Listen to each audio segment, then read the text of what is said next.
আমি আপনাদের কাছকে ঘুরিয়ে দেখাচ্ছি ঢাকা আর্টের নির্বাচনী অফিস। এই অফিসটা একটি গ্যারেজ ছিল এবং এই গ্যারেজকে আমরা পরিষ্কার করেছি, চারুকলার ভাইদের সাথে মিলে আমরা গ্রাফিতি করেছি এবং এই অফিসের প্রত্যেকটি দেওয়ালে আমরা জুলাই গণ অভ্যুত্থান, বাংলাদেশের ইতিহাস এবং নতুন প্রজন্মের কাছে কিছু মেসেজ দেওয়ার চেষ্টা করেছি। এখানে আমরা দেখতে পাচ্ছেন প্রথমে এই যে শাপলা চত্বরে এঁকেছি, যেখানে অনেক আলেম ওলামাকে শহীদ করা হয়েছিল এবং এটা জুলাইয়ের একটি স্তম্ভ, সেটাও আমরা এখানে এঁকেছি। এবং এই শাপলাকলি মার্কা, যেটা নিয়ে আমি 6 মাস ইলেকশন কমিশনে ফাইট করেছিলাম, অবশেষে এই শাপলাকলি মার্কা পেয়েছি এবং এই শাপলাকলি মার্কা ইনশাআল্লাহ আমি ঢাকা আর্টে ইলেকশন করব অন্যায়ের বিরুদ্ধে, বৈষম্যের বিরুদ্ধে। শহীদ মিনারে ঘোষণা দেওয়া হয়েছিল যে নাহিদ ইসলাম এক দফার ঘোষণা দিচ্ছেন এবং ফেসিবাদী ব্যবস্থার বিলোপ এবং নতুন রাজনৈতিক বন্দোবস্ত। এখানে সেলুট দিচ্ছে এবং রিক্সার মধ্যে আমরা সেখানে লিখেছি যে জুলাই সনদে হ্যাঁ বলুন। এবং এই যে নতুন বাংলাদেশের পতাকা, আমরা নতুন প্রজন্মের কাছে এই ছবিগুলো ছড়িয়ে দিতে চাই।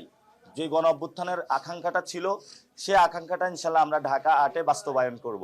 এগুলো সবগুলা স্ব উদ্যোগে করা হয়েছে। ইলেকট্রা এয়ার কন্ডিশনার কম বিদ্যুৎ খরচে দেবে অধিক শীতলতা আর সেভিংসও হয়ে যাবে। তাই এই ছবিটি হলো একটি ঐতিহাসিক ছবি।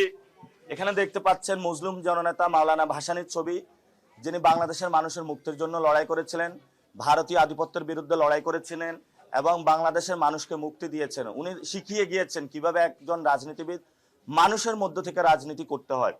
আপনারা যোগেন মন্ডল, উনি হলেন আবুল হাসিম, যিনি মুসলিম বাঙালির জন্য লড়াই করেছিলেন। তার লিখনির মাধ্যমে বাংলাদেশের একটি এই স্বাধীনতার যে আন্দোলন, এটা নতুন মাত্রা পেয়েছিল। হোসেন শহীদ সোহরাওয়ার্দী আপনারা জানেন, উনি এখানে বাংলাদেশের মানুষের স্বাধীনতার জন্য কাজ করেছিলেন এবং বাংলাদেশের মুক্তির জন্য কাজ করেছিলেন। শেরে বাংলা একে ফজলুল হক লাহোর প্রস্তাব থেকে শুরু করে জমিদারি প্রথাটা উচ্ছেদ করেছিলেন। আমরা ইনশাল্লাহ ঢাকা আর্টে এই মানুষগুলোর যে ইন্সপাইরেশন এবং আদর্শ, সেই জায়গাটা নিয়ে একটি নতুন বাংলাদেশের সূচনা করবো ইনশাআল্লাহ।